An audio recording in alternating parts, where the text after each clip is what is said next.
আজকের ক্লাসে আমরা আলোচনা করব আমাদের দ্বিতীয় যে মেনুটি আছে, ইনসার্ট মেনু, পেজ লেআউট। এখানের মধ্য থেকে ম্যাক্সিমামই আমরা শিখে আসছি।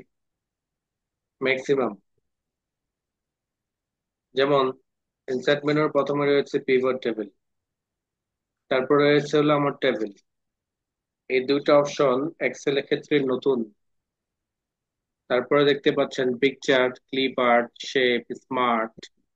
এই সবগুলো মাইক্রোসফট ওয়ার্ড এর মতোই। ক্লিপ আর্ট, পিকচার, দুইটাই পিকচারকে আমাদের এখানে সেট করার ক্ষেত্রে ব্যবহার হয়। আমরা যখন পিকচারে ক্লিক করলাম, দেন কোনো পিকচারকে আমরা মার্ক করলাম, তখন ওই পিকচারটাকে এখানে নিয়ে আসলাম। আনার পরে যা যা করণীয় চাই, অর্থাৎ আমরা যা কিছু মাইক্রোসফট ওয়ার্ডে করতে পেরেছি, সবকিছু আমরা এখান থেকেও করতে পারবো। ছোট বড় করা, ফ্রেম দেওয়া, তারপরে ক্রপ করা, সিলেক্ট করা, গ্রুপ করা, বর্ডার দেওয়া, সব কিছু আমরা এখান থেকেই করতে পারবো, যেটা আমাদের format menu. Same to same আমাদের মাইক্রোসফট ওয়ার্ড প্রোগ্রামের ফরম্যাট মেনুর মতোই। আমরা এটাকে ডিলিট করে দিলাম। দেন ইনসার্ট মেনু রয়েছে ক্লিপ আর্ট। এই ক্লিপ আর্টের কাজ হলো আমাদের এক্সেলে বা মাইক্রোসফট ওয়ার্ডের নিজস্ব যে সকল পিকচার কালেকশন আছে, ওই সকল পিকচার গুলো আনা। শেপের মাধ্যমে আমরা বিভিন্ন ধরনের শেপের বক্স তৈরি করতে পারি। স্মার্ট আর্টের মাধ্যমে আমরা কাজ শিখেছি। স্ক্রিনশট, এই স্ক্রিনশট যদি নিতে চান প্রয়োজন নেই। আসেন চার্ট।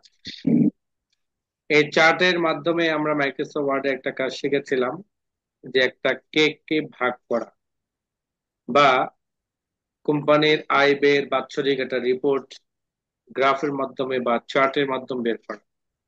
ঠিক এই ধরনের একটা কাজ ধরে নিতে পারেন কেক নিয়ে। কেক, যেমন আকরাম, উনি 150 টাকা দিয়েছেন, আর দিয়েছেন হলো, আরিফ সাহেব দিয়েছেন 75 টাকা, মোহাম্মদ দিয়েছেন 122 টাকা, তারপর আরেকজন ধরেন দিয়েছেন ধরেন 80 টাকা। মানে হলো যে এই চারজন মিলে একটা কেক কিনবে, কেক খাবে, অথবা কোনো একটা জিনিস কিনবে, যার পকেটে যা আছে, যার পকেটে যে কয় টাকা আছে, ওই কয় টাকার অনুযায়ী সে ওই অংশের, ওই পণ্যটার বা ওই খাবারের অংশটার ওই পরিমাণ পাবে। আমরা পার্সেন্টেজের মাধ্যমে বের করতে চাই যে কে কতটুকু অংশ, কেকের অংশ পাবে, বা যে জিনিসটা আমরা এনেছি সেই জিনিসটার অংশ পাবে। এর জন্য আমাদেরকে প্রথমে লিখতে হবে কার এবং কে কত টাকা দিয়েছে।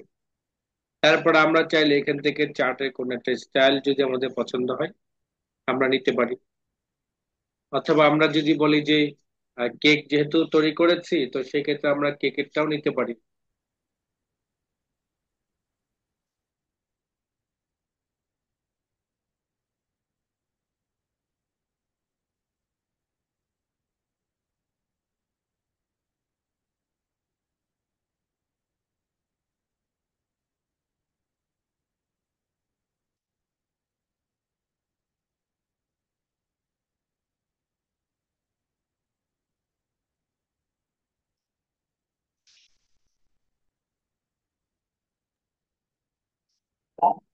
আমরা এখানে পাইতে ক্লিক করলাম কেকের জন্য। এরপরে আমরা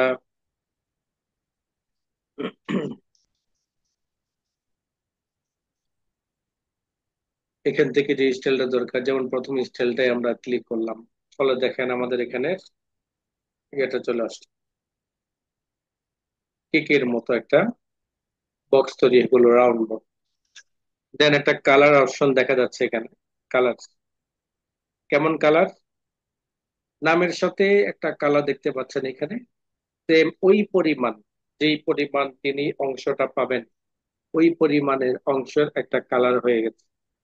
ফলে দেখা গেছে আমার এই কাজটা, আমার এই কেকটা, বা আমার এই অংশটা আমি বুঝতে পারবো যে আমি কতটুকু অংশ খাবো। যদি বলে এটার সাথে সাথে আমরা আরো কিছু করতে চাই, আরো কিছু বলতে আরো কিছু বলতে আমাদের শুধুমাত্র কালারের অংশ দিয়ে বোঝানো হয়েছে, পার্সেন্টেজটাও চাচ্ছি যে উল্লেখ থাকুক পার্সেন্টেজ।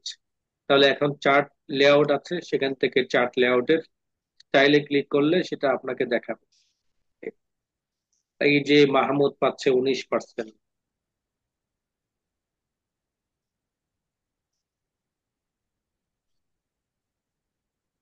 তারপরে এই যে ব্লু কালার, ব্লু কালার এখানে পাচ্ছে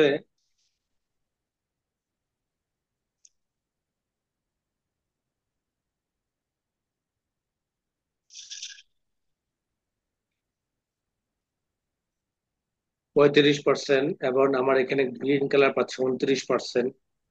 তারপরে আপনার এই, আমার এটাকে কি বলে, কফি কালার বা আপনার এই, এটাকে কি বলে,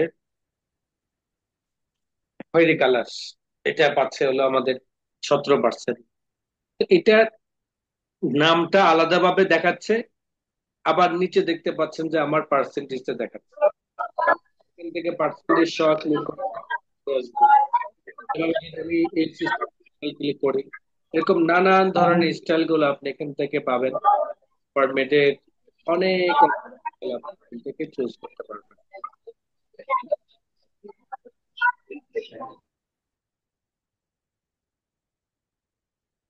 এভাবে আমরা আমাদের সুইচ করতে পারবো রো কিংবা কলামে, এটা আমাদের প্রয়োজন নেই। এক কথাই আমরা আমাদের গ্রাফটাকে সুন্দরভাবে তৈরি করতে পারছি। দেন পার্সেন্টেজ আকারে যদি চাই, পার্সেন্টেজ আকারে আরো কিছু ফরম্যাট এখানে রয়েছে, যে ফরম্যাটটা আপনার পছন্দ হবে, বা আপনার এই ক্লায়েন্ট আপনাকে যে ফরম্যাটটা দিতে বলবে, দেন আপনি ওই ফরম্যাটটা এখান থেকে ভাগ করে চুজ করে নিতে পারবেন। তো এটা হলো একটা গ্রাফ। এইভাবে আপনি যদি চান কোম্পানির আয় ব্যয়ের একটা গ্রাফ তৈরি করতে, সেক্ষেত্রে আপনি করতে পারেন কলাম সিস্টেম। দেখেন, আকরাম তার টাকার পরিমাণ অনুযায়ী সে কোথায় থাকার কথা, একটা গ্রাফের মাধ্যমে, একটা চার্টের মাধ্যমে এটা দেখানো।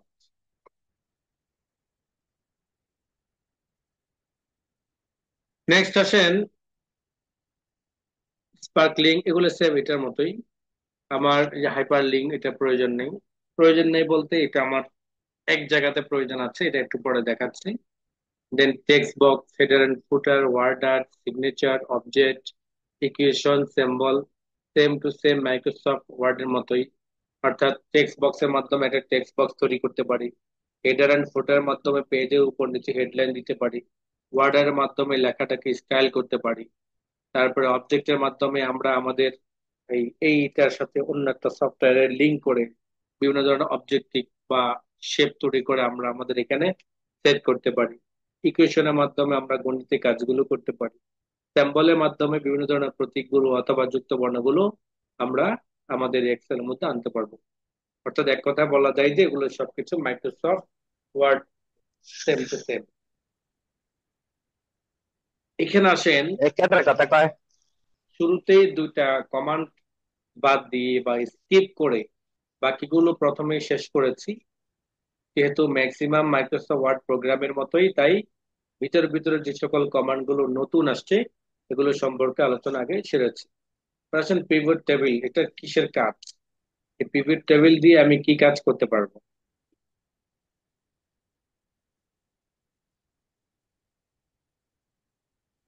এখানে পিভট টেবিলের একটা, পিভট টেবিল মূলত হলো এমন যে, যেটা আমাদের বলা যায় যে মার্কেটিং সেক্টরে যারা কাজ করেন, অথবা অ্যাকাউন্ট সেক্টরও বলতে পারেন, যাদের কাজ হলো কোম্পানির কোন জেলাতে কোন বিভাগে অথবা কোন ওয়ার্কার কি পরিমাণ আমার সেলস করেছে তার একটা রিপোর্ট দাঁড় করানো।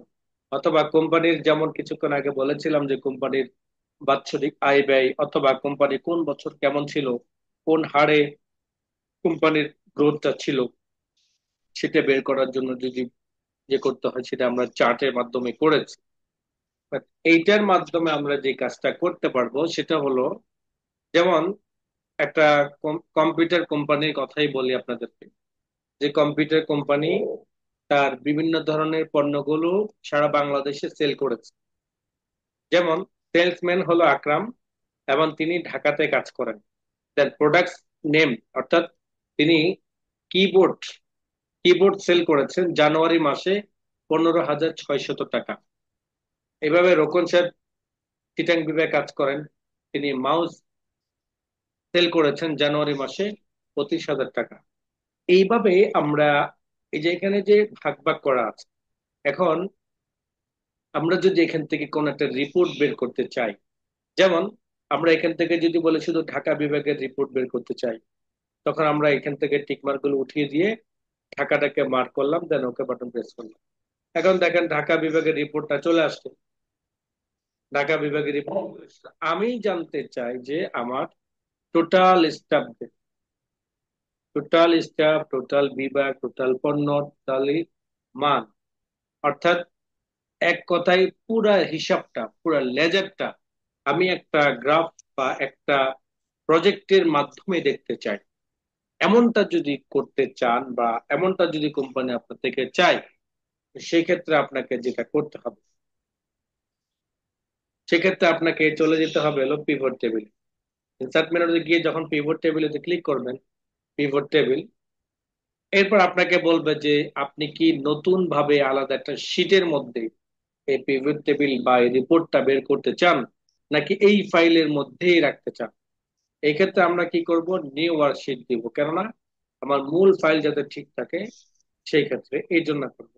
আর যদি বলে আমরা অ্যাডজাস্টিং ওয়ার্কশিট এই ফাইলটার সাথে এই ওয়ার্কশিটের মধ্যেই করব, তখন আমরা অ্যাডজাস্টিং এর মধ্যে টিক মার্ক দিয়ে দেব।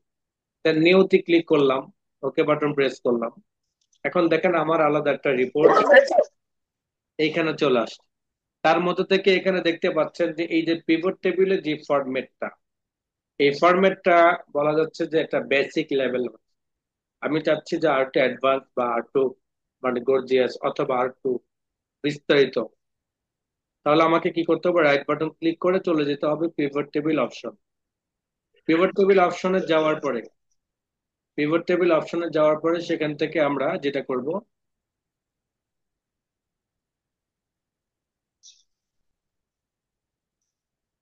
সেখান থেকে আমরা চলে যাব ডিসপ্লেতে। ডিসপ্লেতে যাওয়ার পরে আমরা ক্লাসিক পিভট টেবিল লেআউটে ক্লিক করব। দেন ওকে বাটন প্রেস করব, তখন দেখতে পারবেন যে আমার ফরম্যাটটা স্ট্যান্ডার্ড টাইপে চলে আসছে ভাগ ভাগ করে। এবার আসেন, আমার এখানে চারটা রিপোর্টের জন্য চারটা বক্স রয়েছে। একটির নাম হলো রিপোর্ট ফিল্টার, একটির নাম হলো কলাম, একটির নাম হলো রো, দেন একটির নাম হলো ভ্যালু। অর্থাৎ আমি কিসের রিপোর্ট জানতে চাই, আমি কার রিপোর্ট জানতে চাই, সেক্ষেত্রে সাধারণত আমরা বলতে পারি সেলসম্যান। আমরা সেলসম্যানটাকে ধরে এখানে ছেড়ে দিব, দেন সেলসম্যান চলে আসবে আমার রিপোর্টের মধ্যে। আমি চাইলে এরিয়াটাও দিতে পারি এখানে, দেন আমি এরিয়াটাকে সিলেক্ট করে দিলাম, এরিয়াও এখানে চলে আসলো। আমি চাইলে এখন প্রোডাক্ট নেমটাকে দিয়ে দেবো আমার কলামের মধ্যে, প্রোডাক্ট নেম, আমার কোন কোন প্রোডাক্ট গুলো আছে। অথবা আমি প্রোডাক্টটা দিয়ে দিতে পারি আমার রো লেভেলে, আমার বাম পাশে দেখাবে প্রোডাক্ট নামগুলো, অর্থাৎ কোন কোন পণ্যগুলো। দেন আসেন মান্থ, আমি মান্থের মধ্যে ক্লিক করলাম, কলামসের মধ্যে ক্লিক করলাম, হলো আমার মান্থ নেম, জানুয়ারি, ফেব্রুয়ারি, মার্চ। তারপর চলে আসেন হলো আমার সেলস অ্যামাউন্ট, ভ্যালু। যখন আমি সেলস অ্যামাউন্ট ভ্যালুর মধ্যে সেলস অ্যামাউন্টটা বসিয়ে দিব, দেন আমার একটা রিপোর্ট বের হয়ে যাবে। এখানে দেখতে পাচ্ছেন কেচিং, কেচিং, আমার এই কেচিংটা সেল হচ্ছে জানুয়ারি মাসে। ফেব্রুয়ারি, মার্চ, আগস্ট সেল নেই, সেপ্টেম্বরে সেল আছে। দেন টোটালি আমার 41,500 টাকার কেচিং সেল হয়েছে। কিবোর্ড যদি হিসাব করি, জানুয়ারিতে সেল হয়েছে, ফেব্রুয়ারিতে, মার্চ, আগস্ট, সেপ্টেম্বর এবং ডিসেম্বর, প্রায় মাসেই দেখা যাচ্ছে সেল হয়েছে। এবং দেখা যাচ্ছে 1,33,800 টাকা আমার কিবোর্ড সেল হয়েছে। তো আমি মান্থ ভিত্তিক রিপোর্ট দেখতে পাচ্ছি, আবার গ্রাউন্ড টোটাল হিসাবে আমার পণ্যের টোটাল হিসাবটাও আসছে। দেন আমি যদি আমার কোনো নির্দিষ্ট এরিয়ার তথ্য জানতে চাই, তখন সেই এরিয়াটাকে আমি এখান থেকে মার্ক করে দিতে পারি। কেমন মার্ক করে দিতে পারি? যেমন আমি ঢাকাটাকে মার্ক করলাম, ঢাকা, দেন ওকে বাটন প্রেস করলাম। এখন দেখেন ঢাকা রিপোর্ট চলে আসছে। কোন কোন মাসের রিপোর্ট আপনি চান? আর যদি বলেন যে ঢাকা নয়, আমি অল সিলেক্ট করলাম, সবারটাই চলে আসলো। আমি যদি সেলসম্যান অনুযায়ী জানতে চাই, যেমন আব্দুল্লাহ কত টাকা সেল করেছে, ওকে বাটন প্রেস করলাম। এখন দেখেন শুধু আব্দুল্লাহর হিসাবটা চলে আসছে। তো এটা যারা মার্কেটিং অথবা যারা কোম্পানির কাজ করেন, বা যারা সেলস কাজ করেন, অথবা যারা নতুন কোম্পানি দিয়েছেন, পণ্যের হিসাব নিকাশ গুলো রাখা দরকার। কোন মাসে কোন পণ্যটা আমার সেল হয়েছে কত টাকার, এই রিপোর্টটা যদি আপনি বের করতে চান, অথবা আপনার সেলসম্যান কোন মাসে কোন জায়গায় কোন পণ্যটা সেলস করেছে, কত টাকা সেল করেছে, তার বাৎসরিক রিপোর্ট তৈরি করে তাকে যদি একটা ইনসেনটিভ দিতে চান, সেই ক্ষেত্রে আপনি এইভাবে রিপোর্টটা তৈরি করতে পারবেন। এটা কাজটা খুব সূক্ষ্ম কাজ, বা খুব সহজ একটা কাজ, কিন্তু আপনি ভাবতে পারবেন না এই কাজটা আপনার মাসের সময়ের কাজগুলোকে স্বল্প সময়ের মধ্যে করে দিতে পারে। আপনি আশ্চর্য হবেন যখন আপনি একটা কোম্পানির মালিক হবেন, আবার এই কাজটা অনায়াসে খুব দ্রুত অল্প সময়ের মধ্যে রিপোর্টটা কাছে নিতে পারছেন। তখন আপনি ভাবতে পারবেন না যে আসলে আপনার জন্য কতটা মানে ভারী কাজ, বা হিসাব নিকাশের যে একটা বোরিং বা চিন্তা আপনার ভিতরে কাজ করতো, সেটা কতটা হালকা হয়ে গেছে। এইভাবে আপনি আপনার পিভট টেবিলের মাধ্যমে তথ্যগুলো বের করতে পারবেন। স্যার, এটা আমাদের ওই মাদ্রাসার বার্ষিক রিপোর্ট তৈরিতেও সহজ হবে। এরকম। মাদ্রাসার যে বার্ষিক বাৎসরিক রিপোর্ট তৈরি করি আমরা, হ্যাঁ, মাদ্রাসা যে আয় আয় ব্যয়ের হিসাব। ব্যয় ইয়েগুলো, যেমন কোন মাসে কত টাকা সেল হয়েছে, কোন খাতে কত টাকা আসছে, আমার এই কি কয় আপনার কোন খাত থেকে কি কয় জাকাত ফান্ড থেকে কত আসলো, তারপরে ফিতরা অথবা দান, সাধারণ দান, তারপরে অন্যান্য ইয়েগুলো, এইভাবে এইভাবে বের করতে পারেন। এটাও আপনার জন্য অনেকটা সহজ, যে আপনি অল্প সময়ের ভিতরে বের করে নিতে পারবেন। এরপর আসেন ইনসার্ট মেনুর দ্বিতীয় যে কমান্ডটি রয়েছে, টেবিল। এইটাও একটা অত্যন্ত গুরুত্বপূর্ণ কাজ। কেমন গুরুত্বপূর্ণ? যেমন আপনার মাদ্রাসার মধ্যে শিক্ষার্থীদের, আপনার মাদ্রাসার মধ্যে কি শিক্ষার্থীদের আপনি তথ্যগুলো আপনার কম্পিউটারের ভিতরে সংরক্ষণ করবেন। কি করবেন? কম্পিউটারের ভিতরে সংরক্ষণ করব। সংরক্ষণ করবেন। কিভাবে সংরক্ষণ করবেন? যেমন আপনি লিখলেন নেম, পরবর্তী ঘরের মধ্যে লিখলেন তার আইডি নাম্বার, তার পরবর্তী এর মধ্যে তার ক্লাস লিখলেন, পরবর্তী এর মধ্যে তার ফাদার নেম লিখলেন, তার অ্যাড্রেস লিখলেন, তার মোবাইল নাম্বার লিখলেন, তারপর কোনো ধরনের মন্তব্য থাকলে সেটাও লিখলেন। এগুলো কি? এগুলো কি বলেন? শিরোনাম। এগুলো শিরোনাম না? জি স্যার। এগুলো শিরোনাম। এই শিরোনামগুলো আপনাকে আগে লিখতে হবে। শিরোনামগুলো লেখার পরে আপনাকে যে কাজটা করতে হবে সেটা হলো টেবিল ক্লিক করতে হবে। আপনি যখন টেবিল ক্লিক করবেন, তখন লেখা আসবে মাই টেবিল ইজ হেডার্স। আমার যে টেবিলটা হেডলাইন মধ্যে রয়েছে, সেটা দিয়ে আমি একটা ফর্ম তৈরি করতে চাই। কি তৈরি করতে চাই বলেন? ফর্ম তৈরি করতে। ক্রম। ক্রম। অর্থাৎ আপনারা যেটা ফর্ম তৈরি করেছেন না মাদ্রাসার পুরো নামগুলো লেখার জন্য, জি জি। ওই শিরোনাম জি। আপনি একটা ফর্ম তৈরি করছেন। আপনি যখন এইখানের মধ্যে টিক মার্ক দিয়ে ওকে বাটন প্রেস করবেন, তখন দেখবেন যে একটা ফর্ম তৈরি হয়ে গেছে। কি হয়ে গেছে? একটা ফর্ম। ফর্ম তৈরি হয়েছে।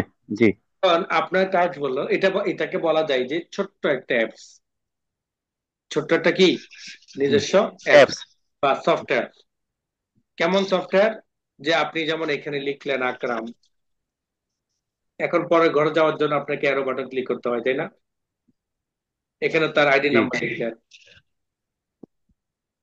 এখানে আপনি তার ক্লাস লিখলেন, এখানে তার বাবার নাম লিখলেন, এখানে তার লোকেশন লিখলেন, এখানে তার মোবাইল নাম্বার লিখলেন, কমেন্টের মধ্যে লিখলেন কোনো যে মন্তব্য থাকে লিখলেন, গুড। এই যে আপনি লিখার পরে আবার নিচের দিকে আসলেন, তো এই যে ডান দিকে বাম দিকে যাওয়া আর লেখা দুইটার মধ্যেই বলা যায় যে প্রায় সমপরিমাণ সময় লাগে। দুইটার মধ্যে কি লাগে? সমপরিমাণ সময় লাগে। সময় লাগে। এক নাম্বার হলো লেখা, লিখতে যে পরিমাণ সময় লাগলো, পর- এরপরে পরবর্তী ঘরগুলোতে যাওয়া, এই যাওয়ার মধ্যেও সমপরিমাণ সময় লাগে। যেমন আপনি আকরাম লিখলেন, তাহলে আইডি নাম্বার লেখার জন্য আইডি নাম্বার ঘরে যেতে হবে না? জি আইডি নাম্বার ঘরে যেতে যেতে আপনি কিন্তু আকরাম শব্দটা আরেকবার লিখতে পারতেন, কি করতে পারতেন? জি লিখতে পারতেন। তো এই কাজটাই যদি আপনি ছোট্ট একটা অ্যাপস এর মাধ্যমে ফর্ম আকারে যদি আপনি করেন, তাহলে সুন্দর হয়। তো এই জন্য আপনাকে কি করতে হবে? প্রথমে শিরোনামটা তৈরি করতে হবে, দেন আপনাকে টেবিল ক্লিক করতে হবে, মাই হেডার্স এ ক্লিক করে যখন আপনি বাটন দিবেন, একটা ফর্ম তৈরি হয়ে যাবে। এটা কিন্তু ফর্ম তৈরি হয়ে গেছে। আমি কিন্তু ব্লু কালার করি নাই, কিন্তু ফর্ম তৈরি হওয়ার কারণে এমনটা হয়েছে। কথা বুঝাইতে পারলাম? জি স্যার। জি ফর্ম তৈরি হওয়ার কারণে এমনটা হয়েছে। তো এখন আসেন, আমি ফর্ম তৈরি করলাম, তাহলে ফর্মটা কোথায়? কি বলেন? প্রশ্ন আছে না? জি জি ফর্মটা কোথায়? ফর্মটা আনার জন্য আপনাকে, এই যে আমার ফর্মটা কিন্তু এখানে রয়েছে, ফর্মটা তৈরি হয়ে গেছে আমি দেখতে পাচ্ছি, বাট ফর্মটা ওপেন করতে হবে। ওপেন করার জন্য এই যে আমার এখানে মধ্যে অলরেডি ফর্মটা কি করা আছে, ফর্ম ওপেন করার ফর্মটা এখানে রয়েছে। আর যাদের এখানে এটা থাকবে না, ম্যাক্সিমাম থাকবে না, যারা কাজ করেন নাই তারা থাকবে না। আমি কাজ করেছি, আমি এখানে সেট করেছি, আমার এখানে সেট থাকার কারণে এটা এখানে দেখতে পাচ্ছেন। কিন্তু আপনার এখানে তো সেট করা হয় নাই, আপনি দেখতে পাবেন কোত্থেকে? তাহলে আগে শিখে জি আসি ফর্মটা কিভাবে সেট করে, তাই না? যে আমরা ফর্মটা সেট করার জন্য আমাদেরকে যেটা যেতে হবে সেটা হলো যে আমার অ্যাক্সেস টুলবার অথবা ফাইল মেনুতে যাব, যাব অপশনে। কোথায়? অপশনে যাব। অপশন অপশনে যাওয়ার পর quick access toolbar, quick access টুলবারে গিয়ে choose command from, choose command from, এখান থেকে আমরা সোজা চলে যাব হলো নিচের দিকে। এখান থেকে ক্লিক করবো আমরা command not in ribbon, not in the ribbon, command not in the ribbon. এরপর নিচের দিকে যখন যাব তখন ফর্মটা খুঁজে পাবো এফ সিরিয়ালে। কি সিরিয়ালে? F serial. এরপর আমি যখন এফ এই ফর্মটা সিলেক্ট করব, তখন আমাকে এখানে অ্যাড ক্লিক করতে হবে। যখন অ্যাড ক্লিক করব তখন ফর্মটা এই জায়গা থেকে এখানে অ্যাড হয়ে যাবে। এখানে যে কমান্ড গুলো দেখতে পাচ্ছেন, ওই কমান্ড গুলো ইতিমধ্যে আমার এখানে সেট করা আছে। দেখেন সেভ, এই দেখেন সেভ, আন্ডু, জি আন্ডু, রিডু, দেখেন এই redo, print preview, print preview, from, from, পেয়েছেন? তার মানে আমি জি যদি স্যার। চাই আমার স্ক্রিনের মধ্যে শর্টকাট ভাবে কিছু কমান্ড সেট করে রাখতে, তাহলে আমি এইভাবে সেট করতে পারবো। কথা ক্লিয়ার? জি স্যার জি স্যার। তাহলে কিভাবে করবেন আবারও দেখেন, আপনি চলে যাবেন ফাইল মেনুতে, চলে যাবেন অপশন, চলে যাবেন কুইক অ্যাক্সেস টুলবার, তারপর ক্লিক করতে হবে আপনাকে পপুলার কমান্ড রয়েছে, সেখানে ক্লিক করে command not in the ribbon click করতে হবে। দেন মাউসের স্ক্রল করবেন, এফ সিরিয়ালে যাবেন, এফ সিরিয়ালে গেলে A B C D E F G এভাবে নিচের দিকে নামবে। আপনি এফ সিরিয়ালে গেলে পাবেন ফ্রম, ফর্মে ক্লিক করার পর আপনি যখন অ্যাড ক্লিক করবেন তখন এখানে ফর্মটা চলে আসবে। এড হবে। কথা ক্লিয়ার? জি স্যার ক্লিয়ার। এবার আসেন, ফর্মটা স্ক্রিনে সেট করে রাখলাম। এই ফর্ম সেট করে রাখা মানে এই নয় যে ফর্ম তৈরি হয়ে যাবে। এই ফর্মটা তৈরি হওয়ার জন্য শিরোনাম তৈরি করতে হয়, দেন এরপরে কি আমাকে টেবিলের মাধ্যমে ফর্মটা তৈরি করতে হয়, ক্রিয়েট করতে হয়। ফর্মটা ক্রিয়েট করার এক সুরত, আর ফর্মটা ওপেন করার আরেকটা সুরত। আর ফর্ম যেটার মাধ্যমে আমরা ওপেন করব সেটা আনার আরেকটা সুরত, তাই না? জি আচ্ছা, তাহলে কিভাবে আনবো সেটা তো আমরা বুঝতে পারলাম এবং আমাদের রেকর্ডের মধ্যে পাবো। ভুলে গেলেও কোনো সমস্যা নেই, সেখান থেকে দেখে এক ঝলক ভিতর এসে আমরা এটাকে সেট করে নিতে পারবো। আসেন এটাকে ওপেন করি।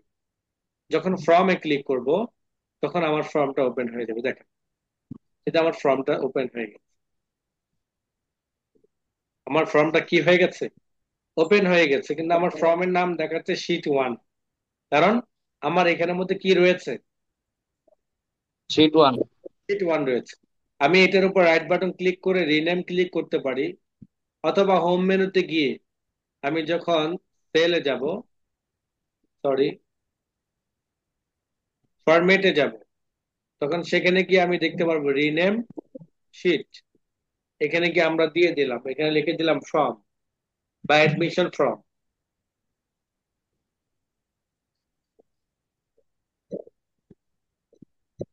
এরপরে খালি জায়গায় ক্লিক করলে এটা অটোমেটিক ভাবে নেম চেঞ্জ হয়ে গেল।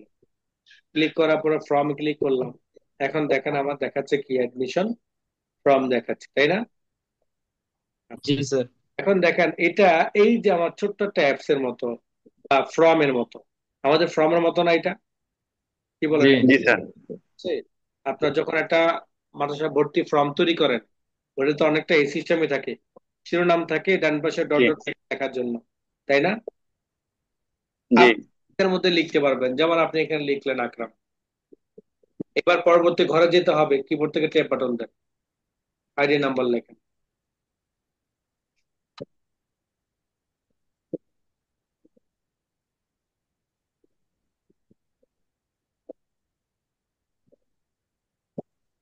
ওকে, লেখা শেষ। জি জি স্যার। ইন্টার দিব শুধু, দেখেন নাম চলে আসছে। এবার ইন্টার দিলাম, নাম চলে আসছে। এবার সেকেন্ডটা লিখলাম।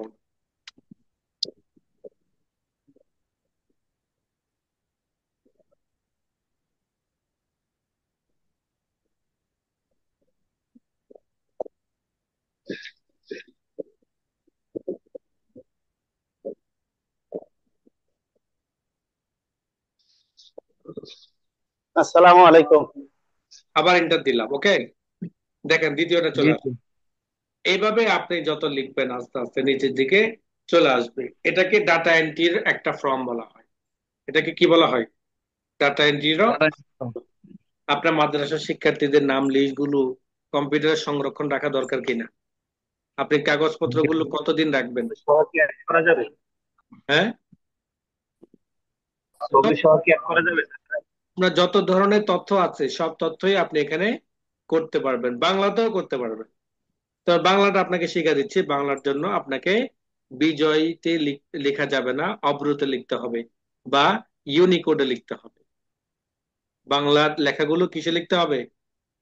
ইউনিকোডে লিখতে হবে। ওকে, তাহলে এখন দেখেন এইভাবে লেখার দ্বারা আপনার সময় যে কতটা সাশ্রয়ী হবে আপনি কল্পনা করতে পারবেন।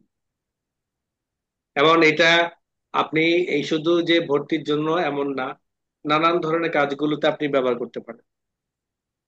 প্রতিদিন দেখা গেছে কোম্পানির পণ্য মানি রিসিপ্ট গুলো আছে না? আছে কিনা? মানি রিসিপ্ট প্রতিদিন সারাদিন যা সেল করে, এটা একটা ইয়ে আছে না? জি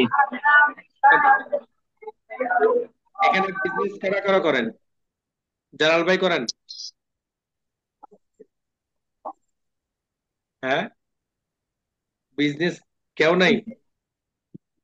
আপনারা কেউ ব্যবসা করেন না? হ্যাঁ, কেউ ব্যবসা করেন না? স্যার করছিলাম স্যার, এখন ছেড়ে দিছি। আচ্ছা, ব্যবসা তো প্রত্যেকটা মুমিনের জন্য করা, আমি মনে করি যে এটা বাধ্যতামূলক। জি, আবার করবো ইনশাল্লাহ। মুসলমানের জন্য করাটা বাধ্যতামূলক মনে করি। আমার আগামীতে একটা করবো উদ্দেশ্য ইনশাল্লাহ স্যার। থাকে। কি জন্য বাধ্যতামূলক জানেন? না স্যার। এক নাম্বার হলো এটা আল্লাহ রসুলের সুন্নাহ। সেকেন্ড নাম্বার হলো জি পৃথিবীর মধ্যে সবচাইতে মানে অর্থ রয়েছে ব্যবসায়ীদের কাছে। জি। পৃথিবীর মধ্যে সবচাইতে বেশি অর্থ কার কাছে রয়েছে? জরিপের মধ্যে ব্যবসায়ীদের দেখা যাচ্ছে ব্যবসায়ীদের কাছে। যে কার কাছে টাকা বেশি? টাকা কার কাছে বেশি, এটা জরিপ যখন করা হয় তখন সবচাইতে বেশি দেখা যায় যে বিজনেস ওয়ালার কাছে। সেকেন্ড দেখা যায় যে আপনার যারা এই যে খেলা আছে, খেলোয়াড়দের কাছে। তৃতীয়ত হলো যারা অভিনয় করে তাদের কাছে। আপনি চিন্তা করে দেখেন, সবচেয়ে বেশি টাকা হলো ব্যবসায়ীর কাছে, সবচেয়ে হালাল টাকা হলো ব্যবসায়ীদের কাছে। তারপরে এটা আমার আল্লাহ রসুলের সুন্নাহ। বরকতের জন্য, বিপদের জন্য বলা যায় যে অসময়ের সঞ্চয় সুসময়ের সঞ্চয় দুঃসময়ের বন্ধুর মতো। আপনি ব্যবসা করবেন, চাকরি করবেন, খেদমত করবেন, সবকিছু ঠিক আছে, পাশাপাশি অবশ্যই এটাকে সুন্নাহ হিসাবে কোনো না কোনো ভাবে, সরাসরি হোক মাধ্যমে হোক, আপনাকে জড়িত থাকা উচিত। শেখার নিয়তে হোক জি বা বোঝার নিয়তে হোক, যেভাবে হোক আপনাকে এটার সাথে জড়িত থাকা উচিত। আপনি নিজে করতে পারলেন না, কিন্তু আপনার একটা অভিজ্ঞতা অর্জন যখন হবে, সেটা আপনার পরবর্তী প্রজন্মরা সেটাকে ভোগ করতে পারবে। আপনি ব্যবসা করে সাইন করতে পারেন নাই, কিন্তু আপনার ছেলেরা পারবে হয়তো। কেননা আপনি অভিজ্ঞতা অর্জন করতে পেরেছেন, সেই অভিজ্ঞতাটা আপনি কিন্তু আপনার ছেলে মেয়েদেরকে দিতে পারতেছেন। ফলে দেখা গেছে তারা অল্প সময়ের মধ্যে আপনার পরামর্শ নিয়ে বড় বড় ব্যবসায়ী হতে পারে। এর জন্য প্রত্যেক শিক্ষার্থী হোক, আমি আমার সবাইকে বলি, এবং আমার এটার উপরে আমি আলাদা একটা ইয়েও করেছি সবাইকে, যে প্রত্যেক মুসলমানের উচিত যে সে কোনো না কোনো ভাবে ব্যবসার সাথে জড়িত থাকে, সরাসরি কিংবা মাধ্যম হয়ে, পার্টনারে হোক, তবু আমি ব্যবসার সাথে জড়িত থাকবোই। সুন্নাহ নিয়তে হলেও ইয়ে করব, জ্ঞান অর্জনের নিয়তে হলেও করব, যেভাবে হোক আমি এটার সাথে জড়িত থাকবো। আবার সবাই মিলে এক ব্যবসা নেবেন না, কালেজিরার মধু নিয়ে আর সরিষার তেল নিয়ে। এটাও খেয়াল রাখেন।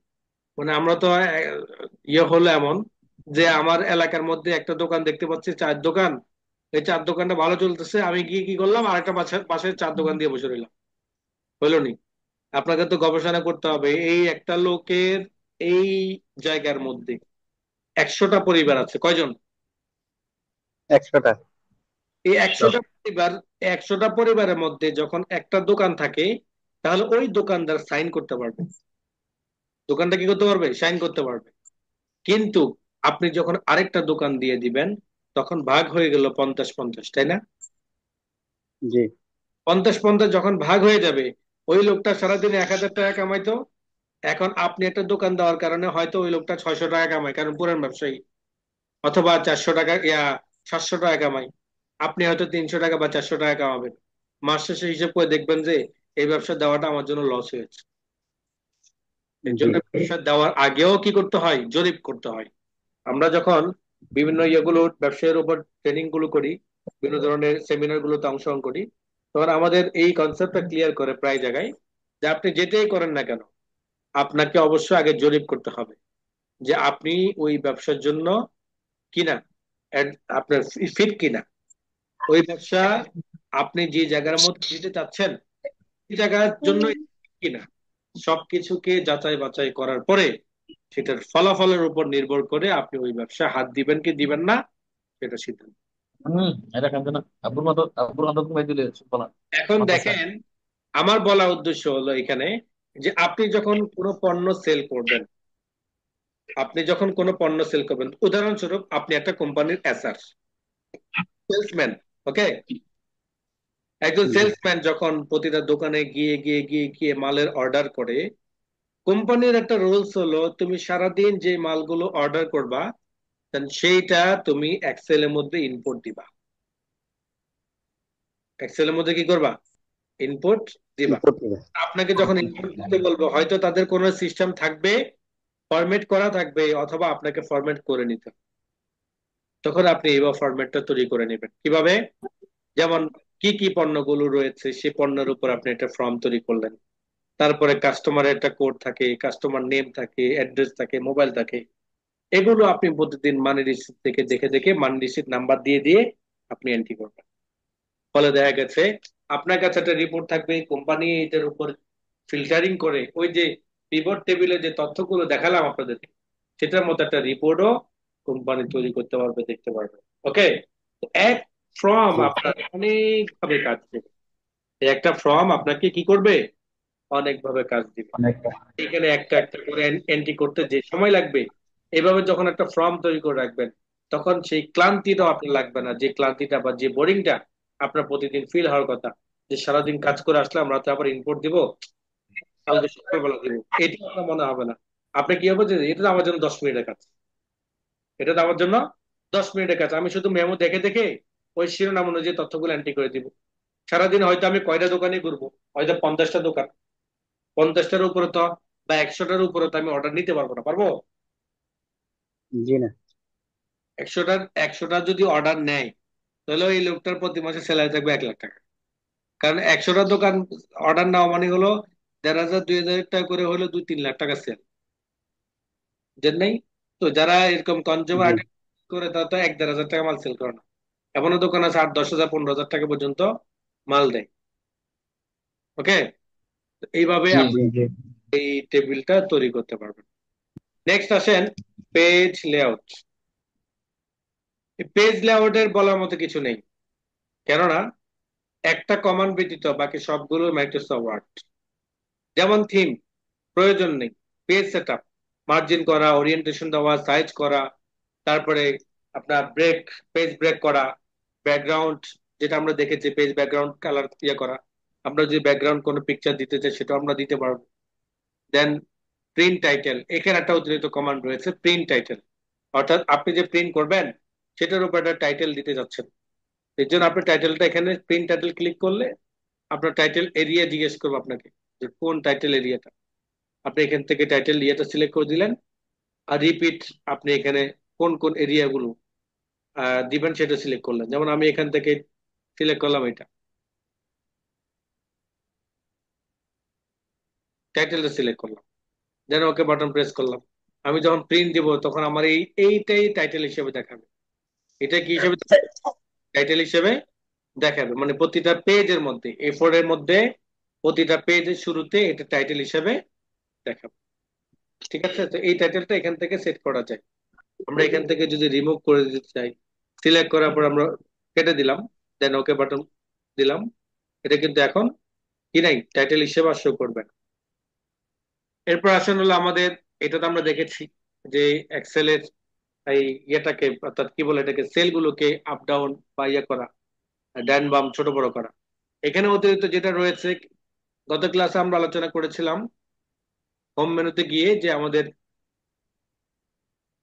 টেক্সট ডিরেকশন যেটা আর কি, যে আমাদের একটা সেলের মধ্যে এটাকে ডান মোড হবে, অ্যারাবিক মোড হবে না ডান মোড হবে, লেফট মোড হবে, জেনারেল মোড হবে। আর এখন যেটা দেখতে পাচ্ছেন সেটা হলো shift right to left, left to right. গত ক্লাসে আপনাদেরকে একটা ইয়ে দিয়েছিলাম, ধারণা দিয়েছিলাম যে বিদেশি বা আরব কান্ট্রি গুলোতে যে ডান দিক থেকে তারা কাজগুলো শুরু করে। তো সেই ক্ষেত্রে আপনার এই শীটটাকে ডান দিক থেকে কিভাবে শুরু করবেন, সেটার জন্য আপনাকে যে শিট রাইট টু লেফট, যখন রাইট টু লেফটে ক্লিক করবেন তখন দেখবেন যে অ্যারাবিক স্টাইল চলে আসবে, 1 2 3 4 ABCD ডান দিক থেকে শুরু হবে। আবার যদি sheet right to left click tick mark উঠিয়ে দেন, তখন আবার জেনারেল মোড হয়ে যাবে। এইটা হলো অতিরিক্ত একটা কমান্ড রেখেছেন। বাকি অ্যারেঞ্জ, বাকি অন্যান্য রুলার ভিউ, এগুলো আপনারা মাইক্রোসফট ওয়ার্ডও দেখেছেন, তো এটা দ্বিতীয়বার রিপিট করার মতো কোনো প্রয়োজন বোধ করছি না। নেক্সট ক্লাসে আমরা ফর্মুলা এবং ডাটা রিভিউ এই সম্পর্কে আমরা ইনশাল্লাহ পরবর্তী ক্লাসগুলোতে আলোচনা করব। আগামী ক্লাসে, আগামী ক্লাস আগামীকাল করতে পারবেন আপনারা? জি স্যার। স্যার সমস্যা নেই।